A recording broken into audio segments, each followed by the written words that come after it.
Y de mamíferos a aves, las que nos presentan nuestros amigos de SeoverLife. Sofía Morcell está hoy con nosotros. Buenas tardes. Buenas tardes, ¿qué tal? ¿Cómo se llama la protagonista? Porque tiene un nombre ya un poco curioso, ¿no? Un poco complicado, sí, no muy conocido. Papamoscas cerrojillo. Papamoscas. ¿Tendrá que ver algo las moscas? Tendrá que ver, Yo creo que sí, ver. ¿no? Bueno, lo primero que hacemos siempre cuando presentamos a una de las aves es conocerla, ¿no? Queremos saber cómo es. Cuéntanos. Pues bueno, en esta época es un poquito más clara. No se diferencian los sexos, la hembra y el macho son ambos iguales, con lo cual si lo vemos en el campo no los vamos a poder distinguir, pero en la época de reproducción, en la primavera, sí que es el macho mucho más oscuro, pues para llamar la atención de la hembra. Como que se pone guapo, ¿no? Claro, como muchas otras aves realmente, ¿no? Otra de las características que tiene es que tanto el macho como la hembra tiene el ojo, el pico y las patas negras, muy oscuras. Y otra característica que hemos escuchado antes es el canto, que es bastante bonito. Lo hemos escuchado antes, pero vamos a volverlo a escuchar porque desde luego también es muy significativo. A ver, un poquito de silencio.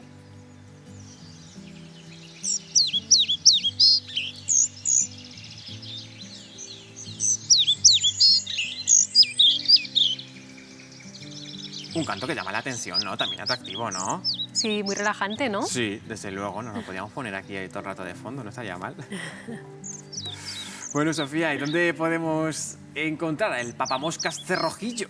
Pues bueno, en el mundo está bastante distribuido por muchas zonas, tanto Europa, la zona más central, la zona siberiana, Asia, es decir, tiene una amplia distribución, pero no se encuentra en todos los lugares, se encuentra solamente en zonas montanas, por lo tanto su población está algo fragmentada.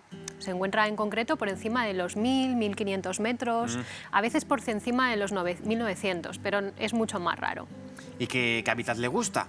Pues le gusta sobre todo los bosques, las zonas forestales, ese típico bosque ahora por el que paseamos, ¿no? Tan habitualmente en la época de otoño, los robledales, el pino silvestre también le gusta mucho, también las zonas de encinares, pero en esta época en concreto, como se encuentra en migración, está cambiando su hábitat porque se está moviendo hacia África y entonces nos lo podemos encontrar en otras zonas que no lo solemos localizar habitualmente, que son pues huertas, zonas de jardines, en Zaragoza por ejemplo incluso lo ciudades, podemos ver. a las ciudades, en esas migraciones. Sí, es muy común ahora en estos días, se está viendo por ejemplo en huertas, en huertos urbanos. Y cuando hablamos siempre de especies migratorias, Sofía, una pregunta que a mí siempre me encanta hacer, ¿qué cantidad de distancia puedes llegar a recorrer?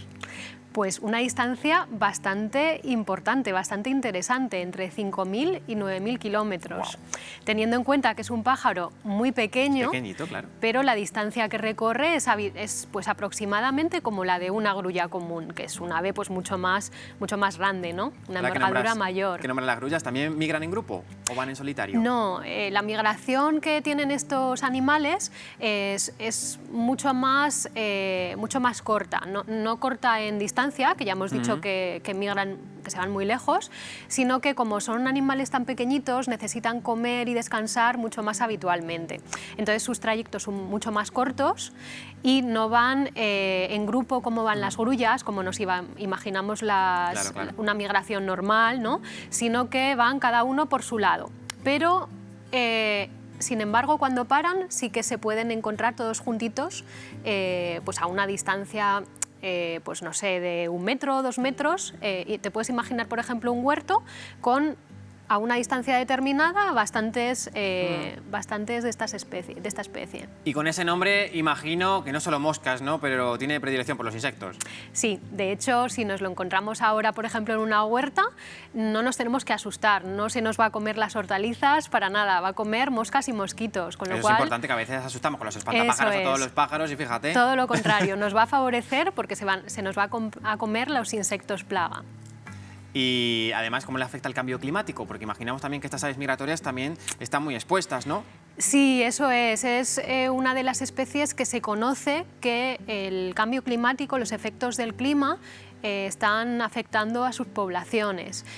¿Por qué? Pues principalmente por los cambios en su hábitat. Ellos normalmente migran en las mismas épocas, no han cambiado su época de migración, pero sin embargo la oruga del roble, que es la que de los que normalmente se alimentan cuando llega, pues ha cambiado su época de boom, digamos, de cuando hay un boom de aparición de este tipo de plaga, y entonces se adelanta. Este tipo de oruga aparece antes, pero este pájaro está llegando a la misma época. Entonces, ¿qué pasa? Que cuando llega ya no hay tanto alimento, en torno a un 20% menos, y entonces pues tiene menos alimento para sus polluelos. Se ha desacompasado, ¿no? ese ritmo entre especies. Sofía, 2 y 3 de octubre, yo tengo el día marcado en rojo. Sí, el Día de las Aves, es el día que celebramos en SEO BirdLife. ¿Qué vais a realizar? Todos los años. Pues bueno, este año, cada año pues tenemos una temática un poco diferente. Este año estamos celebrando sobre todo los 25 años que llevamos haciendo censos y sobre todo todos los voluntarios y voluntarias que nos ayudan cada año a recopilar todos esos datos que nos son tan importantes para nuestros seguimientos. Muchas actividades gratuitas por toda España. Quien quiera saber más, seo.org/dia-de-las-aves-2021. Eso es. Ahí pueden visitar. Nosotros lo ponemos también en nuestras redes sociales para que nuestros seguidores estén pendientes de todas esas actividades. Sofía, muchísimas gracias. A vosotros.